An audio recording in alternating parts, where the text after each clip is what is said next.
बहुत ज्यादा तब बहुत इधर आइए, कुर्सी हटाइए, बैठे तो थोड़ा वहाँ बैठाइए ना, वैसे नहीं।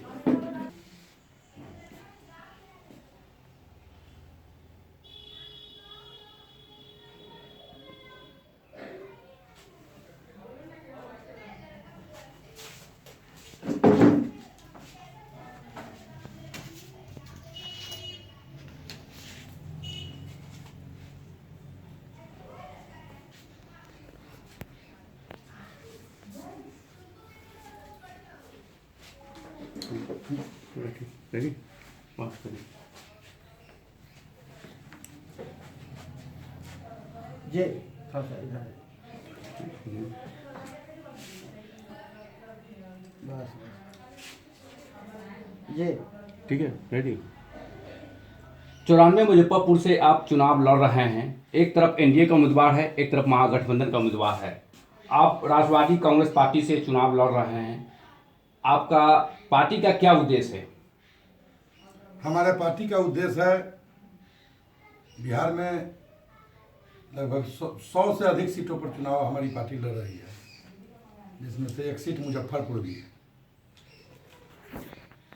हम मुजफ्फरपुर से उम्मीदवार हैं, हम मुजफ्फरपुर के मुद्दा पर चुनाव लड़ रहे हैं। बिहार के मुद्दा पर पार्टी चुनाव लड़ रही है।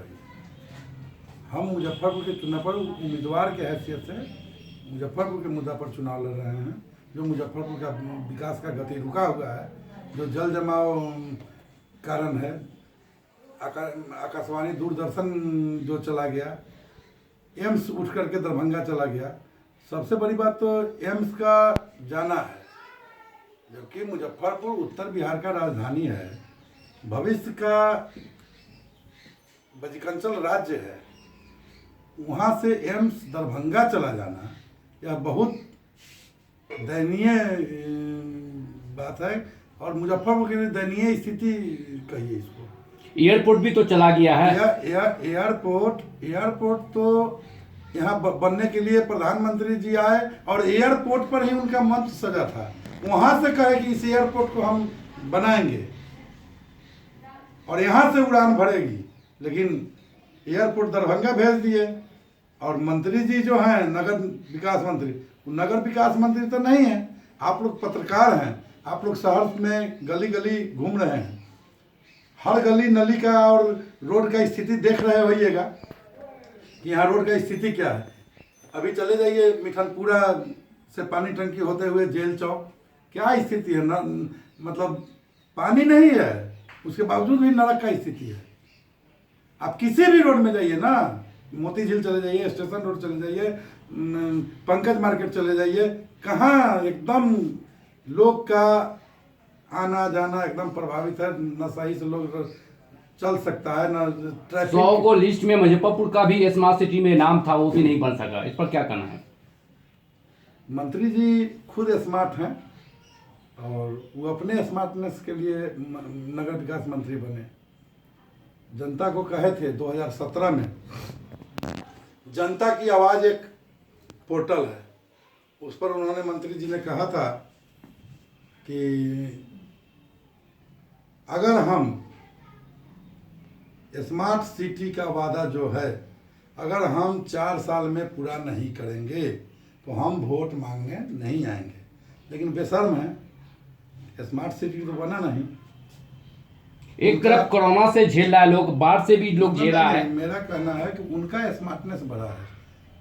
जो दरभंगा एम्स गया है, आपको नहीं पता होगा, शायद नहीं पता है तो हम बता देते हैं, ऑन रिकॉर्ड बोल रहे हैं और कलेजा ठोक के बोल रहे हैं कि वह जो एम्स का जमीन है दरभंगा का, वह सुरेश शर्मा मंत्री का जमीन था, जिसको एम्स वहां जाने का मुख्य मुद्दा यही था कि सुरेश शर्मा का ही जमीन था और उस जमीन को सस्ता भाव में खरीद करके और सरकार को 4 गुना मुनाफा पर दे करके एम्स वहां ले गए हैं।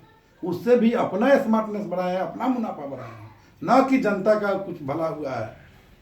दूसरा चीज कि तुर्की में 30 एकड़ जमीन खरीदे हुए हैं और प्राइवेट मेडिकल कॉलेज और अस्पताल मंत्री जी का बन रहा है, तो मुजफ्फरपुर तो नरक होगा ना जब अपना बढ़ाइएगा। तो अभी हाईवे पर चले जाइए डुमरी वाला रोड से, और A1 का स्कूल प्राइवेट निजी स्कूल बना है, वो जनता के भलाई के लिए बना है कि अपने पैसा पॉकेट में रखने के लिए बना है।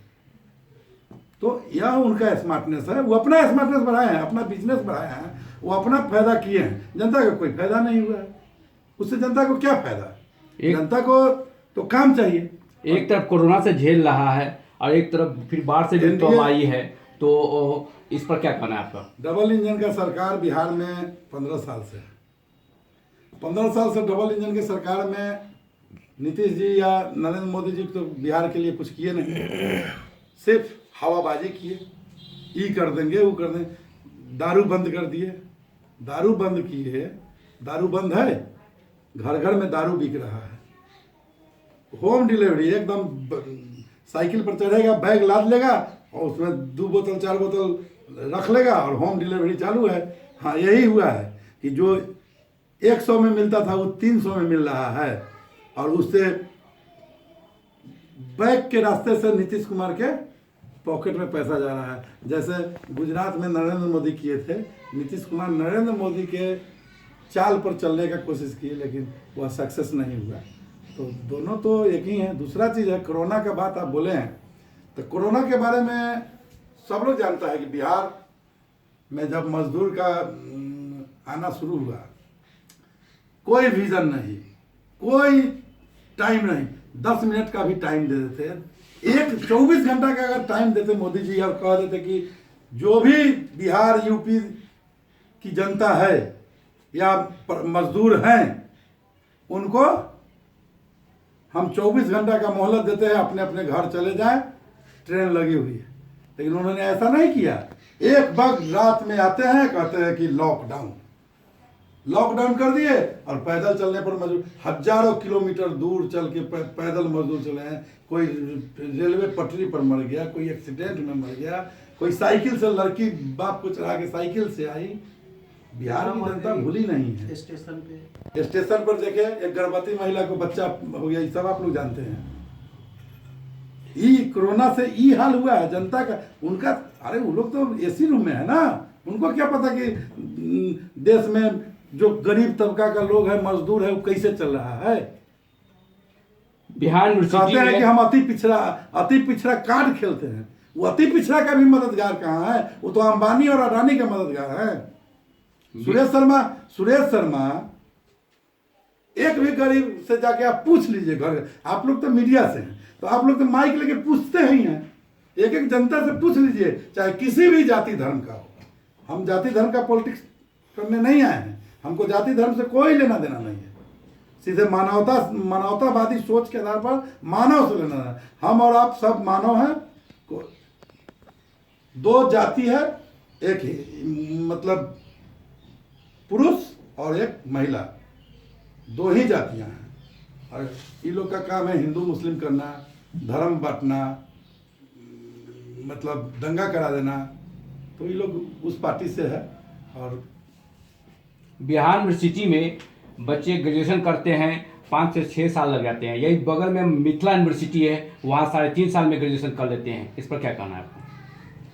देखिए, यही चीज जो है दिखाने का प्रयास किया जा रहा है मतलब बिहार में, कि मिथिला जो यूनिवर्सिटी है दरभंगा, वहाँ जो है कि सबसे ज़्यादा बीजेपी का विधायक है जीते हुए। एनडीए में जेडीयू का नहीं, बीजेपी। तो वहाँ ज़्यादा काम करना सोच रहे हैं, इसलिए कि लोग ये समझे कि वहाँ बीजेपी का ज़्यादा विधायक और मंत्री है, तो वहाँ इतना काम हो रहा है, तो मुजफ्फरपुर में सब सीट हमको दे दीजिए कि यहाँ भी विकास होगा। ऐसा नहीं है।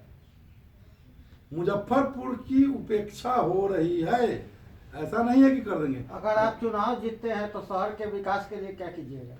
अगर हम चुनाव जीतते हैं, अगर जनता हमको मदद करती है, तो जीतने के तुरंत बाद हर एक मोहल्ला में मोहल्ला सभा करेंगे, मोहल्ला मीटिंग करेंगे, जनता से पूछेंगे कि आपका समस्या सबसे पहला कौन, उस पर फोकस करेंगे, उसके लिए लड़ेंगे, मरेंगे, करेंगे और करवाएंगे भी।